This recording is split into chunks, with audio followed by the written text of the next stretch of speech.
आणि हर्षवर्धन सपकाळ का तुझा बाप आहे का भाऊ आहे असं त्यांनी मला विचारलं। मी फोन कट केला आणि मी बोलताना मी त्याला प्रतिवाद करतोय तोपर्यंत त्यानं दुसरं मला सांगितलं की भाजपाला तू एवढं का तोंडाची वाफ दवडतो, भाजपाच्या विरोधात का बोलतो आणि उजव्या बाजूला बघ माझ्या कमरेला काय आहे असं म्हणून दाखवलं। मी उजव्या बाजूला बघितलं तर त्याच्या कमरेला पिस्तूल होतं, शर्टाची बाही वर करून तुम्हाला पिस्तूल दाखवत होता।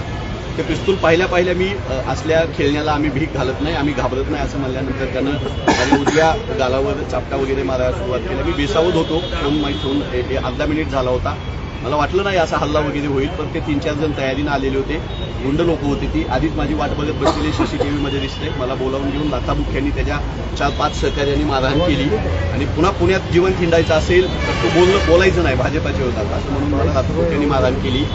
पुण्यामधला पत्रकारितेमधला कॅमेरामॅन मित्र माझा निखिल करंदीकर यानं मला त्या सगळ्या गुंडांच्या तावडीतून सोडवलं। पुढारी ऑफिसमधली पत्रकार सगळे बाहेर आले, लोक गोळा होत आहेत म्हणल्यानंतर आणि मी तिथंच थांबून आहे आक्रमकपणे, तुम्ही मला घाबरवू शकत नाही असं म्हणल्यानंतर मला अस्वस्थ होत होतं, मला आताही अस्वस्थ होते।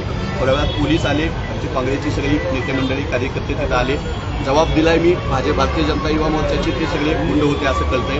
पिस्तूल लावून भारतीय जनता पक्षाच्या परराष्ट्र मंत्र्यांसोबत अर्थमंत्र्यांसोबत फोटो असलेला हा तुषार दामगुडे आमचा आवाज बंद करण्यासाठी धमक्या देतोय, मारहाण करतोय।